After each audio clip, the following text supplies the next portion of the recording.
नमस्ते दोस्तों। अंधविश्वास दुनिया के कोने कोने में फैले हुए हैं।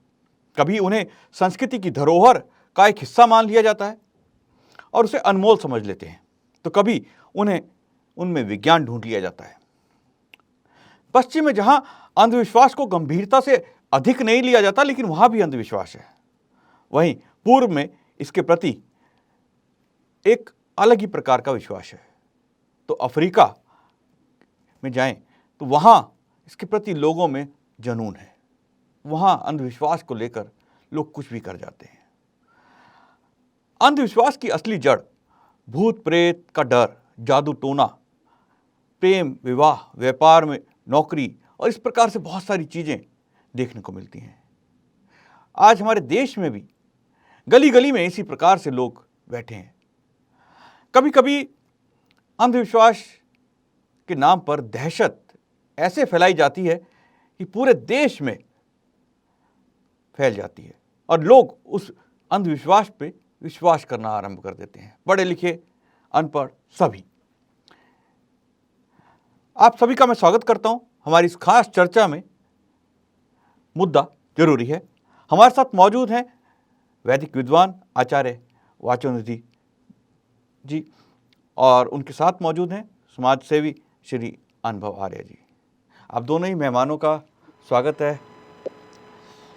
बीते दिनों बिहार के सीतामढ़ी में एक अफवाह उड़ी कि अगर लोग अपने बच्चों को पार्ले जी बिस्कुट खिलाएंगे तो उन बच्चों की लंबी आयु होगी, वो रोगों से बचे रहेंगे और उनको कोई विपत्ति नहीं आएगी।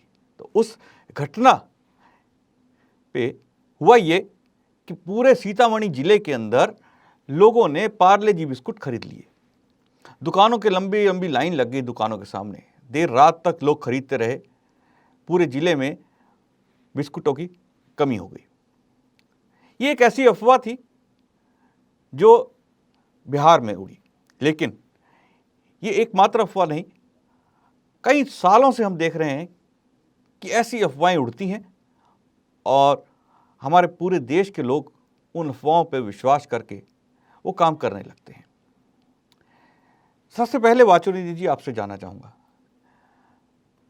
गणेश जी ने दूध पिया या हम पार्ले जी की बात करते हैं, पार्ले जी बिस्कुट को लेकर अफवाह उड़ी। इस तरह की अफवाहें उड़ती हैं अचानक से और लोग उस पर विश्वास करने लगते हैं। आखिर आपको क्या लगता है, आज विज्ञान की दुनिया में लोग इन विश्वास कैसे करते हैं? इन अफवाहों पे क्यों करते हैं? जो लोग हैं उन्हें कहीं ना कहीं ये पता करना होता है कि हमारे पीछे कितने लोग चल रहे हैं और हम जो बात कर रहे हैं वो कितना उसका असर हो रहा है, उसका लगातार ये टेस्ट होता रहता है। तो जैसा आपने बताया दूध वाली घटना थी, अभी बिस्कुट वाली घटना है, ऐसे अन्य अनेक घटनाएं जो हैं वो हम लगातार पूरे भारत में प्रचलित होती देखते रहते हैं। तो ये मात्र जो है भेड़ चाल है।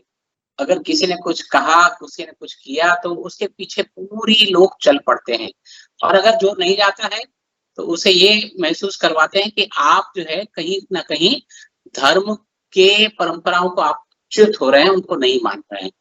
तो बस ये सब लोग कितने लोग हमारे पीछे हैं उसका एक टेस्ट करने का एक तरीका मैं मानता हूँ। जी, अनुभव जी आपसे जानना चाहेंगे, साल 2001 में दिल्ली में, देश की राजधानी में, जगह जगह पर एक काले बंदर या मंकी मैन की अफवाह उड़ी। 1995 के सितंबर में गणेश चतुर्थी पर गणेश जी ने दूध पिया। साल 2002 में उत्तर प्रदेश के वाराणसी में लोगों ने मुंह नोचवा नाम से एक अफवाह उड़ी। 2017 में दिल्ली एनसीआर में चोटी काटने की एक अफवाह उड़ी। कई लोगों की जान भी चली गई इस चक्कर में, लोगों ने अफवाहों के चक्कर में। उससे पहले एक अफवाह उड़ी थी कि तोरी में सांप है, तोरी ना खाएं। 2015 में एक अफवाह उड़ी कि एक महिला सिलबट्टा लेकर निकलती है रात को और जो उसके सामने आता है उसको सिर पे मार के उसे मार देती है। इसी प्रकार से 2014 में भी अफवाह उड़ी कि बच्चों को स्टील की बाल्टी में दूध और जलेबी नहीं खिलाएगी, उसकी बहुत मौत हो जाएगी उस बच्चे की। तो लोगों ने दूध और जलेबी खिलाना शुरू कर दिया। 2011 में अफवाह उड़ी के रात को 12 बजे एक महिला निकलती है जिसे कि चुड़ैल लोगों ने बताया। इस प्रकार की ये एक घटना नहीं है, मैंने आपको पूरी सामने लिस्ट रखी। ये घटनाएं घटती हैं, लोग विश्वास करते हैं और होता कुछ नहीं है, अचानक से घटना गायब हो जाती है कुछ दिन चलने के बाद।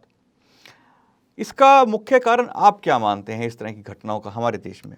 आपका बहुत बहुत धन्यवाद। आपने ज्वलंत मुद्दे को उठाया जिसकी बहुत अधिक आवश्यकता है। एक आवश्यकता चेतना की है, ज्ञान की है।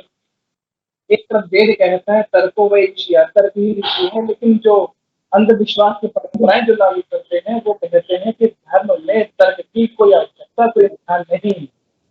जैसा कि एक भजन बहुत प्रचलित है, जय गणेश जय गणेश जय गणेश देवा, माता जाति पार्वती सीता महादेवा। उसमें अगली लाइन है, अंधन को आंख दे तो कोढ़िन को काया। यही से हमारी अंध आस्था अंधविश्वास प्रारंभ हो जाता है। या कितनों को आंखें मिल गई, कितने कोढ़ियों को काया मिल गई, लेकिन क्या हमने उसको रोक पाया? हमने उसको बिल्कुल नहीं रोक पाया और निरंतर प्रचलित होता रहा। वहां एक और कथा प्रारंभ हो जाती है कि जब माता पार्वती स्नान के लिए गई तो 12 वर्ष लगातार नहाती रही। और हम लोग मानते हैं तो घोर आश्चर्य हो गया कि माता पार्वती 12 वर्ष तक नहाती रही होगी। आगे एक और पाखंड शुरू हो गया। शिव जी ने गणेश जी की गर्दन काट दी और वन से एक हाथी के बच्चे की गर्दन काट के वहां जोड़ दी। यदि शिव जी ऐसा करना जानते थे तो क्यों जिस बच्चे की गर्दन काटी थी वही लगा देते, या फिर जिस बच्चे की गर्दन काटी थी वही हाथी के लगा देते। बस जहां से तर्क का निषेध हो जाए वहीं से अंधविश्वास पाखंड कुरीतियां प्रारंभ हो जाती है। अभी जैसा आपने लंबी लिस्ट बताई, ढेर सारे जैसे चोटी कटवा वगैरह वगैरह चले थे, तो हरियाणा और उत्तर प्रदेश में ज्यादा प्रभावित क्षेत्र रहे थे चोटी कटवा से। लेकिन इसमें एक आश्चर्य वाली बात ये रही, किसी भी आर्य पुरुष तो बहुत लंबी लंबी शिक्षा रखते हैं, ये आर्य महिलाएं लंबी लंबी शिक्षाधारी होती है, किसी भी आर्य पुरुष की आर्य महिला की शिक्षा नहीं कटी, चोटी नहीं कटी। इससे ये सिद्ध होता है कि जो विश्वास कर रहा है अंधानुकरण में, जैसा भी हमारे आचार्य आदरणीय आचार्य ने बताया कि भेड़ चाल, एक व्यक्ति ने कहना शुरू कर दिया, हम उसके पीछे एकदम आंखें बंद करके चलने लगे, बस यहीं से पाखंड आडंबर आदि आदि का जन्म हो जाता है। अभी एक और जिक्र किया था बंदर आदि का, या फिर गणेश जी दूध पी रहे हैं। एक हमारे नजदीक में हरदोई स्थान है, हरदोई जिला है, वहां पर क्या किया कुछ लोगों ने, एक मूर्ति का निर्माण किया और मूर्ति के मुख में एक छिद्र सीधे सीधे पेट से होकर नीचे गुप्त कर दिया। तो वहां जो भी दूध डाला जा रहा था इस गणेश जी के मुख में वो सीधा अंदर जा रहा था। इस प्रकार उन्होंने मात्र एक दिन में 12 लाख रुपए कमा लिए, मात्र 12 लाख अंकी। बस यही से पाखंड का जन्म हो गया। बस यही से लोभ लालसा ज्ञान से उत्पन्न हो जाए, जहाँ पर तर्क खत्म हो जाए वहीं पर आडंब कुरीतियां इस प्रकार के दोष हमारे समाज पर लग जाते हैं। और इसमें हम ज्यादा आगे हैं, हमारे हिंदू समाज ज्यादा आगे है।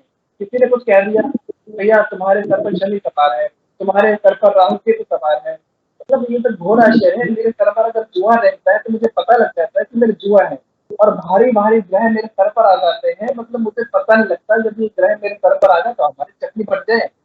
इस प्रकार का ये पाखंड और ये क्या बोलते हैं इसको, अंधविश्वास, ये मात्र भेड़ चाल है। किसी ने शुरू किया, किसी ने और खत्म की पराकाष्ठा इसकी नहीं होती। जैसा कि अभी कई जगह देखा जाता है कि हाथ की लकीरें दिखाओ, हाथ की लकीर भविष्य बताओ, लेकिन ये विचार नहीं होना चाहिए। जब हम माता के गर्भ में थे तो हमारी मुठ्ठियां बंद थी, ये जो हाथ की लकीरें हैं और माता के गर्भ में मुठ्ठियां बंद होने की कारण पड़ी है, न कि ये हमारे भविष्य की निर्माता। अनिल जी जी जी, बिल्कुल सही आपने कहा कि ये जो चीज़ें हैं ये अंधविश्वास की बातें होती हैं। लेकिन अब यहाँ एक सवाल उठता है, वाचोनिधि जी, मैं आपसे जानना चाहूँगा, जब विज्ञान की बात होती है तो जब धर्म की बात करने वाले विज्ञान को नकार देते हैं, वहीं विज्ञान धर्म की बात करने वालों को नकार देता है, तो आखिर हम विश्वास किस पे करें? हम धर्म की बात पे विश्वास करें, यानी धर्म के नाम पर जो बात की गई या जो चीज़ें कही जा रही हैं उस पर विश्वास करें, या जो विज्ञान के नाम पर जो बात की जा रही है, जो चीज़ें की जा रही हैं उस पर विश्वास करें?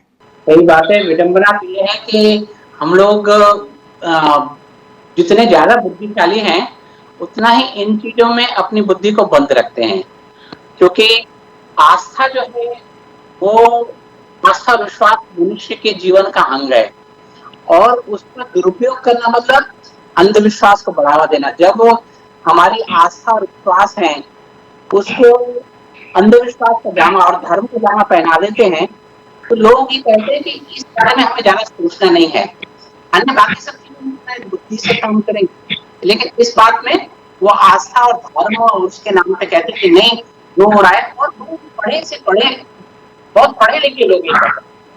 तो ये विडंबना हमारे समाज की कही जा सकती है, लेकिन ये बात है कि प्रकृति के नियम हमेशा अटल हैं, वो चाहे कोई भी हो, उसके नियमों का कहीं भी उल्लंघन करेगा तो वो विश्वास के साथ में करेगा या अंधविश्वास के साथ में, तो उसके साथ जो होना होगा प्रकृति के नियम की घटना वो ना होगा।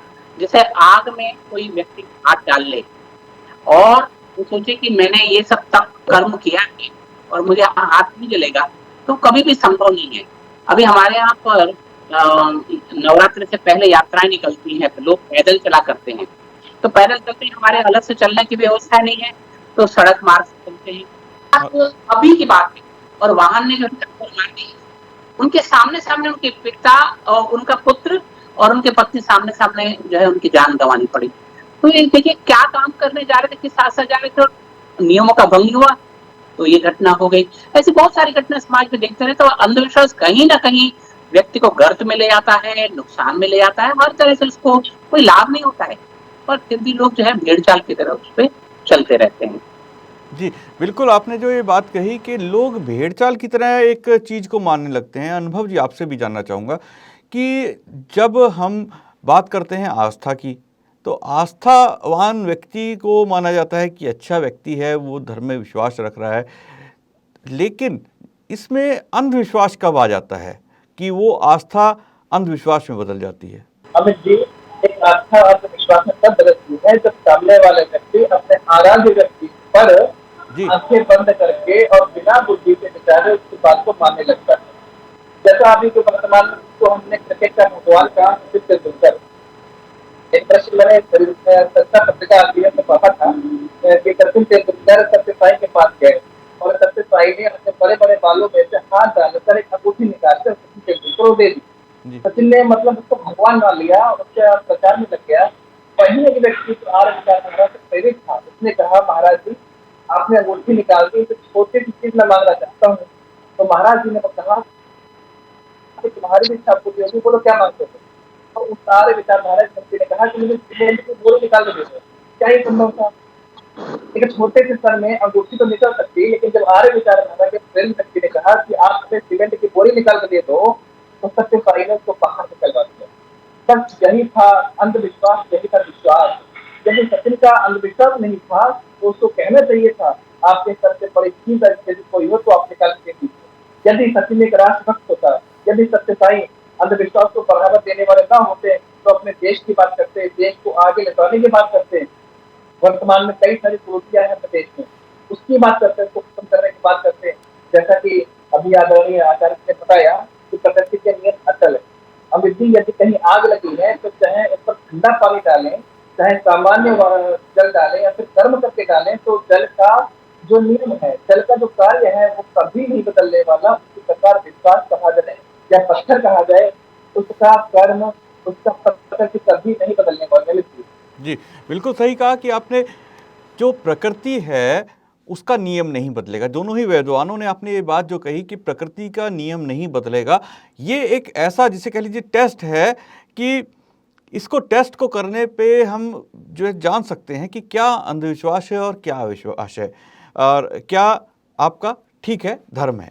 तो ये जो वस्तु आज हमने बात करी, वाचोनिधि जी मैं आपसे जानना चाहूँगा कि हम भारत के अंदर बहुत सारे लोग आज जिस प्रकार से अभी इन्होंने बताया एक सत्य साईं बाबा के बारे में कि किस प्रकार से वो झूठ फैला रहे थे, इसी प्रकार से बहुत सारे लोग हैं जो कुछ बाबा एक ऐसे हैं जो वो कहते हैं कि मैं उड़ सकता हूँ, ज़मीन में से निकल सकते हैं, या ये क्या आपको लगता है कि ऐसे लोग जो एक नाम रामपाल हैं, इस तरह के जो लोग हैं जो धर्म के नाम पर चमत्कार दिखाने की बात करते हैं, तो आपको क्या लगता है कि इस प्रकार की अफवाहों के पीछे ऐसे लोगों का ही हाथ होता है, वो एक जगह से शुरू करते हैं और पूरे पूरे क्षेत्र में फैल जाती हैं अफवाहें?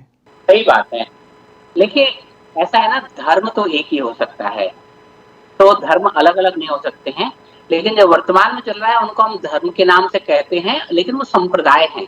जी। और हर संप्रदाय का एक जो मुखिया है, जिसको हम गुरु कहते हैं, वो मुखिया चाहता है कि उसकी संख्या ज्यादा हो, और वो चाहता है कि मेरी गद्दी बड़ी है, उसकी गद्दी छोटी है, क्योंकि उसके इतने अनुयायी हैं, मेरी गद्दी बड़ी है क्योंकि मेरे इतने अनुयायी हैं। और वो चाहता है कि मेरे से बड़ी गद्दी वाला है, उसके अनुयायी मेरे अनुयायी बन जाएं। तो कहीं ना कहीं वो ऐसे अंधविश्वास, ऐसी बातें करते हैं और लोग उनके भ्रम में आ जाते हैं। और अच्छे लोग, मतलब जिनको कहे ना, मैंने पहले बताया कि लोग उस समय ना अपनी योग्यता, अपने पद, ना अपना धन देखते हैं, बस वो कहते हैं कि नहीं, गुरु ने कह दिया, वो सब ठीक है। अनुभव जी, आपसे जानना चाहूँगा, हम आज अगर हम पूरी दुनिया की बात करते हैं, ईसाइयों के अंदर बहुत सारे अंधविश्वास हैं। वो मानते हैं कि बहुत सारी मूर्तियाँ ऐसी दिखाई जाती हैं जहाँ पर खून टपक रहा है। मुसलमानों के अंदर बहुत सारे विश्वास हैं कि जो विज्ञान की कसौटी पे कहीं नहीं खरे उतरते। हिंदू जो भारत के हैं उनमें भी बहुत सारी ऐसी घटनाएं घटती हैं। तो आखिर ये समस्या जो है पूरी दुनिया की समस्या है, लोग बड़ी जल्दी इन चीज़ों पे विश्वास, चमत्कारों पे विश्वास करने लगते हैं। तो ऐसा क्यों होता है? और ज़्यादातर लोग वो होते हैं जो अपने आप को धार्मिक कहते हैं। अमित जी, ईसाइयत और इस्लाम, ये दोनों एक शब्द के ही दो नाम हैं, और वो एक शब्द है अंधविश्वास। अंधविश्वास के ही इनको हम सिनोनिम कह दें, पर्यायवाची बोल दें, तो अतिशयोक्ति नहीं होगी। इस प्रकार एक शराब की दुकान खोल लें तो वहां पर भीड़ स्वतः से लग जाती है, लेकिन एक दूध बेचने वाले को घर घर जाना पड़ता है। बस यही है विश्वास, यही है अविश्वास। जहां पर अविश्वास पाखंड शुरू, वहां पर भीड़ लग जाती है, और जहां पर विश्वास और ज्ञान की बातें करेंगे वहां हमें घर घर जाना पड़ता है। अब आपके सामने प्रत्यक्ष उदाहरण नेपाल बात है। चटनी खाइए, हरी चटनी, लाल चटनी, मतलब ऊंट पतांग की बात करने वाले के पास तमाम दुनिया की भीड़ है, और जहाँ पर आसमान वेद की बात कर रहा है, यहाँ पर हमें गाँव गाँव जाना पड़ता है। इस प्रकार यदि हमने कोई पौधा लगा दिया, यदि हमने एक आम का पौधा लगाया, तो वहां पर हमें सिंचन, निराई, गुड़ाई के समय पर करनी पड़ेगी, क्योंकि हमें आम को फल चाहिए। लेकिन यदि कांटेदार लगा दे तो वहां ना जल की आवश्यकता है, ना गुड़ाई की आवश्यकता है, वो अपने आप पनप जाता है। बस यही है पाखंड, जो स्वतः से पनप जाता है, आवश्यकता किसी की नहीं, बस आवश्यकता होती है एक झूठी बात की, झूठी। यदि हम विश्वास की बात करें तो वहाँ हमें गाँव का भटकना पड़ेगा, चाहिए छपाना पड़ता है, और जो बीज विश्वास रूपी बीज हमने धरती पर डाला है, वहाँ समय समय पर जल आ गया करना पड़ेगा। थोड़ी सी झूठी बात, चाहे हमारे मत में हो, चाहे किसी और मत में हो, चाहे हमारे घर में हो, छोटी सी झूठी बात को बढ़ावा देने का कार्य यही जो भेड़ चाल वाले लोग कर जाते हैं, जो बिना किसी तर्क के, बिना किसी आधार के उस बात को बढ़ावा दे लग जाते हैं।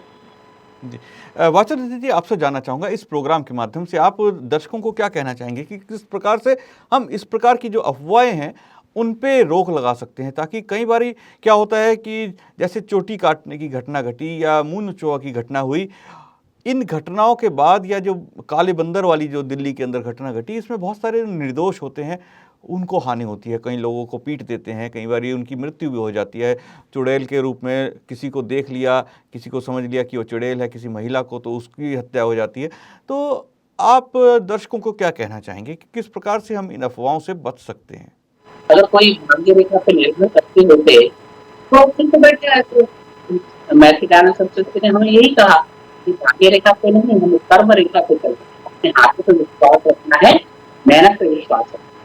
लोगों से मेरा यही संदेश है कि लोग जो है वो जरा भी मन में जो डर है उसको दूर करें, चाहे वो भूत प्रेत का हो, चाहे अंधविश्वास, किसी भी तरह की गलत परंपरा, उससे बच करके रहें, और उसी में उनका लाभ है।